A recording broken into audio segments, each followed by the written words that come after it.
Hey everybody, and welcome to another JASP tutorial. In this tutorial, I want to go ahead and finish the Learn Bayes module on JASP. As always, I'm using the latest build of JASP, which recently, in the last couple of weeks, they created a small bug fixing build. So 0.14.1 is the current release. So let's open up some data, and I'm using a different way to screen capture this. You can see my mouse will have a blue halo around it, and when I click, it will get smaller, and I can do that. And then the other thing I can do is I can make things bigger. So I love this. Okay. So let's open up some data. So we'll go here to open, and we'll go to the data library, and we want to find a good, let's say, Bayesian one. So I'm going to find one of those, and I will come back to it. Okay, so I think what we'll do is we'll use the Emily Rosa dataset that we used in the previous Learn Bayes part that I did with my face cam, and I'm purposely not doing that again because I'm waiting on a new camera. So we're just going to do the second part of the Learn Bayes module, just as we have with our other tutorials on this channel. So in the previous part, we did binomial estimation here. And now what we're going to do is the binomial testing. So I want to go ahead and click on that. Boop. There we go. So and just to point out the data again, it's just, I believe, 150 correct and incorrect responses. And so we are going to do the binomial estimation, or the binomial testing, through this. So what I'd like to first get are the introductory tests. So this is the binomial testing, which is going to be different from the binomial estimation. And my assumption is that all of this text here is different. Now, as I said in my previous learning Bayes video, is I was not trained on Bayes. And this is sort of fresh to me. I sort of have a small understanding of Bayesian statistics, but I am through and through a frequentist or a classical statistician when it comes to looking at data that I collect in my research. So this is fairly new to me. So the idea here is, in this tutorial, you read along with me, and we'll go through this together. And if I can rearrange some of these words to better help you understand based on my understanding, then I think that serves us both for this. So welcome to the binomial testing analysis from the Learn Bayes module. This analysis illustrates Bayesian testing using binomial examples. The analysis is split into 5 sections. So we'll do data first. Specifying the data output for computations, you can either use a variable from a data set loaded into JASP, specify an aggregate overview of the data. Okay, so we can either select a variable, specify counts, or enter sequences, or enter the observation one by one, using them during the analysis. Interesting. Okay, so that's data. So that's what we're doing up here. Okay. Hypothesis, this is where we set our hypothesis that we use for testing, of course. You specify the hypothesis name, the prior probability, that's an important part for Bayesian statistics, the prior distribution for the parameter theta, the population proportion of successes, and which is what theta is, and then the parameters that define the distribution. Inference, for drawing conclusions based on the specified hypothesis, the options include visualizing prior distributions, prior predictive distributions, posterior distributions, prior and posterior distributions, and predictive accuracy. In addition, the multiple hypotheses can be shown when considered along conditional, after multiplication, by the prior, or which is called joint, and combined together, which is called marginal. Okay. Ooh, this is a lot. So that's so we did data hypothesis. We'll come back to that. That's the inference that I just read, and then we'll do sequential and posterior prediction. So sequential analysis for displaying the results of Bayesian evidence accumulation sequentially, one observation at a time, available with non-aggregated data. Posterior prediction for assessing predictions from the updated hypotheses. In addition, predictions from multiple hypotheses can be shown when considered along conditional after multiplication by the prior, joint, and combined together marginal.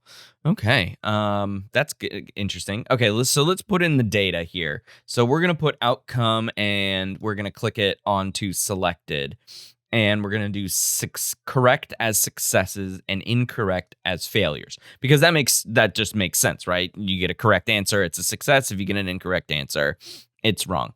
Now, the data summary here generally looks exactly like we saw in the previous Learn Bayes module, right? So we have 70 for 80 success, so more failures than successes in this data set, and so that's the proportion out of 100.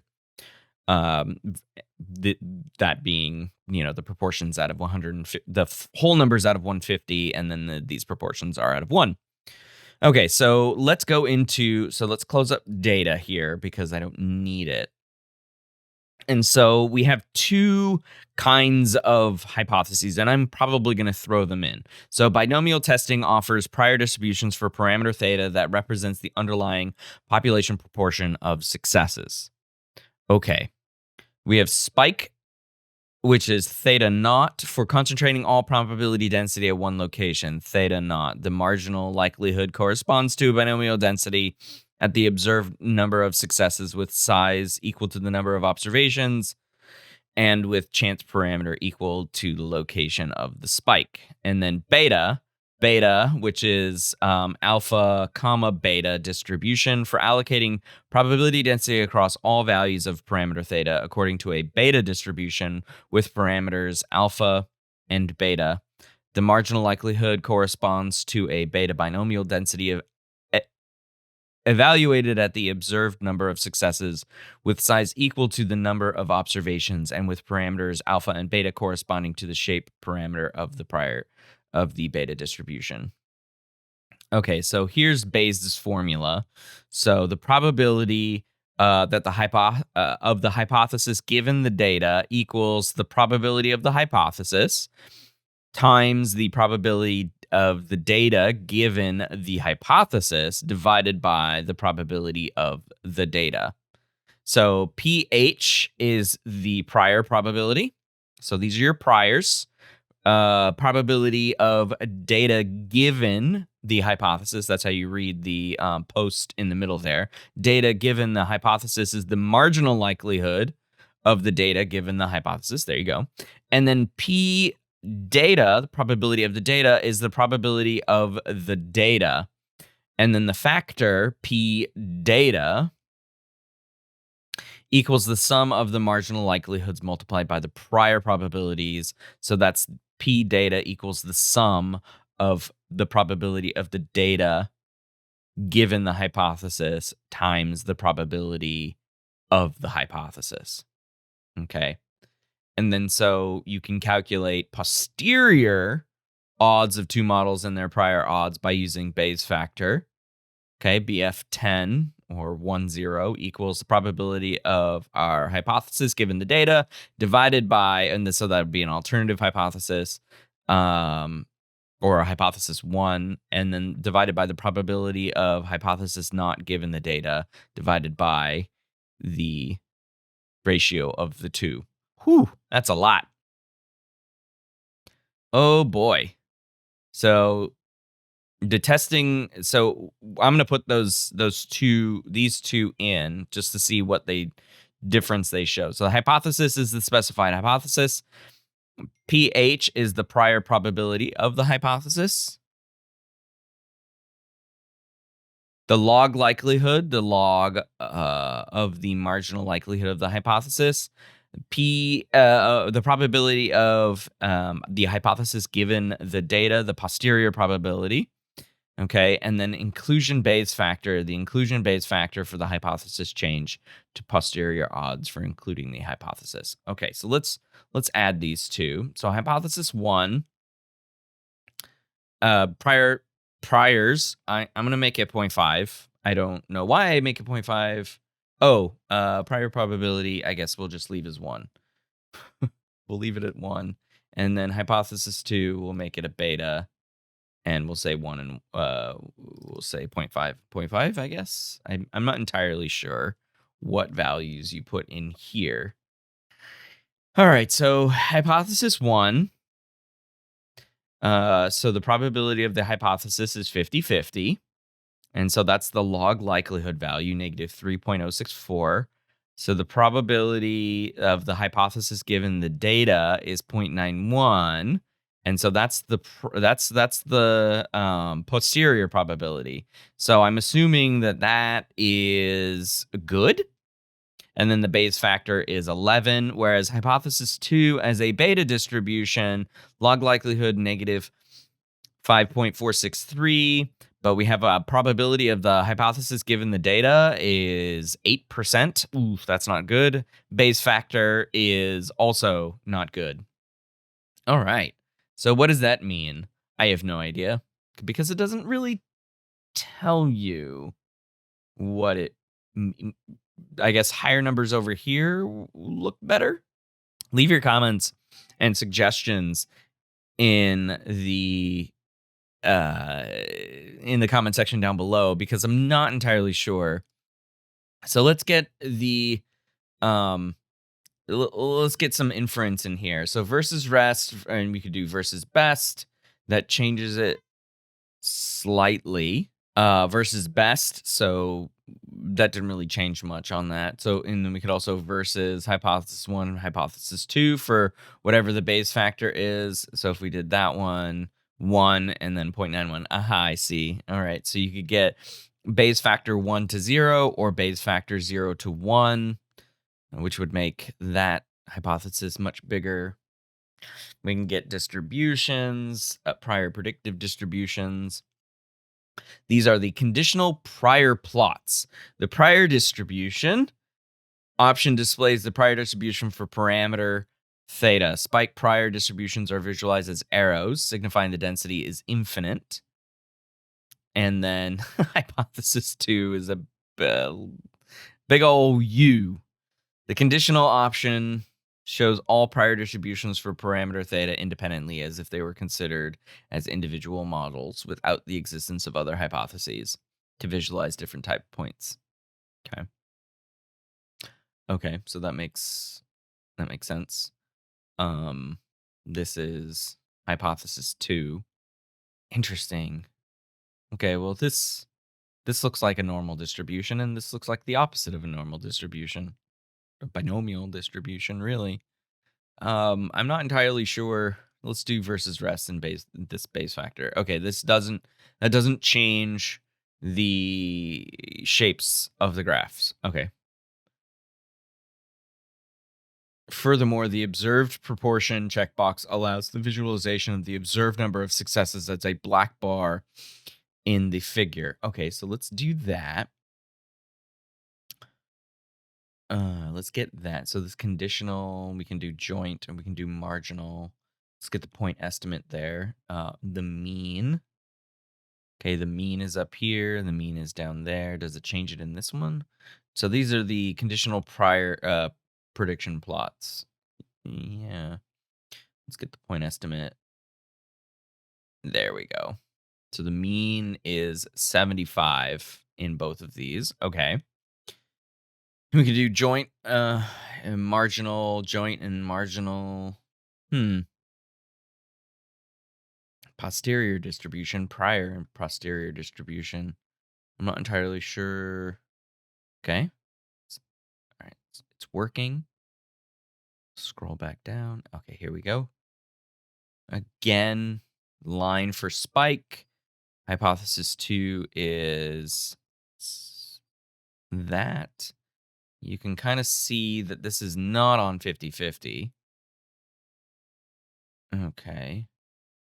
So the priors, okay.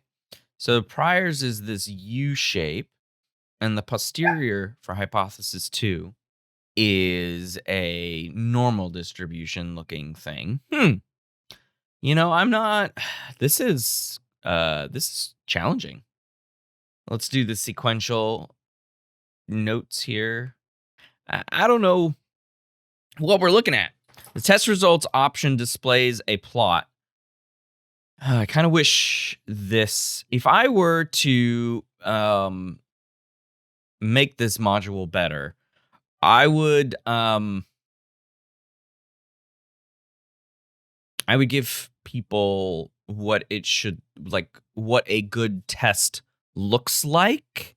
If I were to suggest how to make this slightly better as a learning Bayes module, because so far I'm not entirely sure if I've learned anything. The prediction summary. So hypothesis 1 is the spike distribution. So the probability of the hypothesis given the data is 92%. Okay, cool. Predictive, the posterior mean is 0.5. And so the binomial is 100.5. And so the prediction mean would be 50. As opposed to hypothesis 2, which would give you 46.7 mean, right? As opposed to 100 observations, 70 successes, 80 failures, which would make sense. Prediction mean, so the beta distribution makes me think that, I don't know, let's get the predictive distribution. There's a lot here. So hypothesis 1, the mean is at 0.5, and then hypothesis 2, the mean is just about right here, which looks to be 46. So there you go. I don't know which one is better for this particular successes and failures, though. That's what I think would make this module a little bit bigger. The binomial estimation was a little less scary. So if reviews. A quick review here as I end this particular Learn Bayes part for JASP. I know you have to pick your own data set, but I think maybe there should be a data set that corresponds with the Learn Bayes module. And the text, the updating text here, this text that explains each of them, incorporate the outcome of this data, so you know what you're looking at when you're looking at it. So it's like, so when you select these things, and this is what your data looks like in the table, this is what you should be looking for. This represents a good test. This represents a bad test. This distribution or this prior or this posterior looks good versus, me fumbling through even something as easy as just 70 successes versus 80 failures. I'm not entirely sure what I'm looking at and whether or not this posterior probability hypothesis given the data, which one of these represents real life, I guess. So that would be my critique of the Learn Bayes. I like the binomial estimation because I think that one had a little bit, it was a little simpler to understand. But at this point, looking at priors versus posterior, I'm not entirely sure with a binomial estimation what we're looking at here. So Learn Bayes got a great piece of footing. But and it's a great module for getting the world to switch from frequentist stats to Bayesian stats. So it's got a great goal in mind, but I think it needs a little bit more work, and I think you can do that. I think the folks at JASP can do this, and should give it a try. Anyways, thanks for listening to me go on and on, and probably set up chapters here. So if you just want to get my quick take on the Learn Bayes module, you can just jump to the end of the. You could have just jumped to the end of the video. So thanks for watching this. If you have any comments, suggestions, and any issues for how I've explained anything in Bayes, let me know in the comment section below. If you like this video, please leave a like. If you are interested in more of this content, plus other psych content that appears on my channel, please hit that subscribe button, and I'll see you next time. Thanks for watching. Bye.